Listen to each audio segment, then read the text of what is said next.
a warm welcome to Ron Maranian.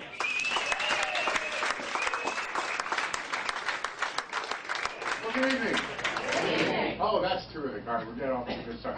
My name is Ron Maranian. I'm the Armenian comedian. That wasn't a joke, but thank you very much. I appreciate it. Oh my goodness. Now, if you're not familiar with the country of Armenia, throughout history has been considered one of the top 10 countries in the world, alphabetically.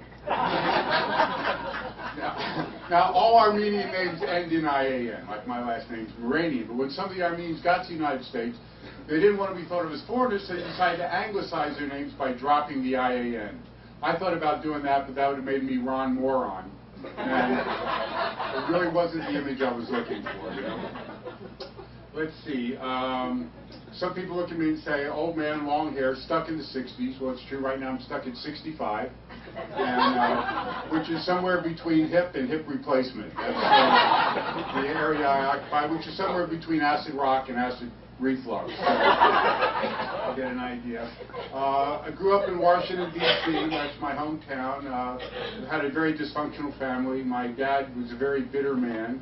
He used to burn his bridges in front of him. Gives you some idea how he operated. And then he got addicted to Coke. Yeah, which when they came out with those big 1 liter bottles. But I'm never one to talk. I had my own addiction problems. At a very young age, I was addicted to dancing. Didn't want to do anything else with my life but dance. Morning, noon, and night, dance, dance, dance. Lost my job. My wife left me. Finally, my family intervened and sent me to a 12-step program. Now, I made it past the 2-step. But by the 6th step, I was dancing. I know I'm getting sentimentally personal because I just got an email from my ex-wife. She just got remarried, so I now have a step-husband. He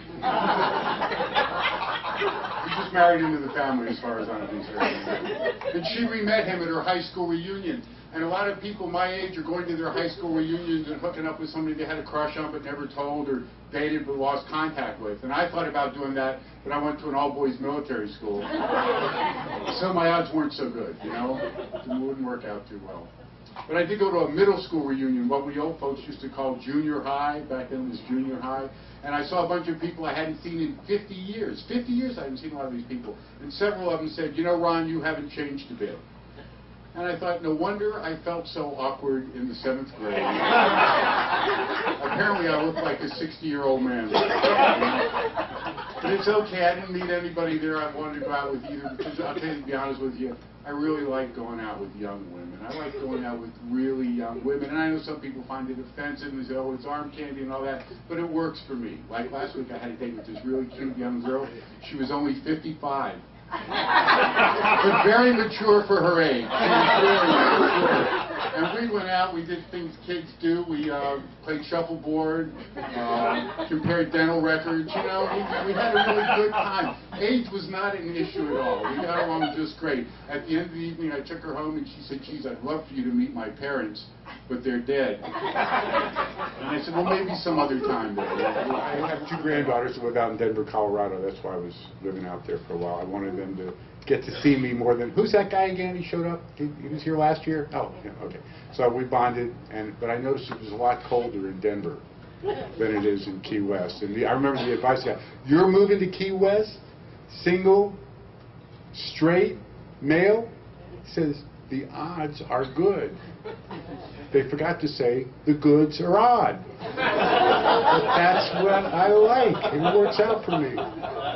And I found out you don't break up with someone here. It's just someone else's turn to go out with them. You know?